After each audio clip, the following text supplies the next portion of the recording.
Hello മക്കളെ, അപ്പോൾ നമുക്കിതൊരു കുക്കിംഗ് വീഡിയോ കണ്ടാലോ. തേങ്ങ അരച്ചാണ് കേട്ടോ കറി വെക്കാൻ പോകുന്നത്. മത്തിക്കറിയാണ് വെക്കുന്നത്. ഇഷ്ടപ്പെട്ട ഏത് മീൻ വേണമെങ്കിൽ നിങ്ങൾക്ക് ഇങ്ങനെ തന്നെ വെക്കാം കേട്ടോ. തേങ്ങ വേണം, പിന്നെ ആവശ്യത്തിന് കൊച്ചുള്ളി വേണം, പിന്നെ മല്ലിപ്പൊടി, മുളക് പൊടി വേണം. ഇത് നിങ്ങൾക്ക് എരിവുള്ള മുളക് പൊടി ആണെങ്കിൽ അങ്ങനെ എടുക്കാം കേട്ടോ.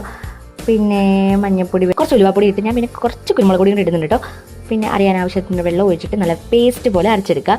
പിന്നെ നമുക്ക് അരച്ചെടുത്ത ശേഷം ഇതിലേക്ക് വേണ്ടത് 2 തക്കാളി, 2 പച്ചമുളക്, പിന്നെ ഒരു കുഞ്ഞ് കഷ്ണം ഇഞ്ചി കൂടെ വേണം. ഇഞ്ചി വെള്ളത്തിലേക്ക് ഇടുന്ന ആൾക്കാരുണ്ട് കേട്ടോ. നമ്മളിവിടെ ഇഞ്ചി ഇടാറുണ്ട്. പിന്നെ നമ്മൾ അരപ്പൊഴിച്ച ശേഷം ആവശ്യത്തിന് വെള്ളവും കൂടി വെച്ച് ഞാൻ പിഴിഞ്ഞ് പുളിയാണ് കേട്ടോ ചേർക്കുന്നത്. കുടമ്പുളി ഇടുന്നവർക്ക് അതും ഇടാം കേട്ടോ.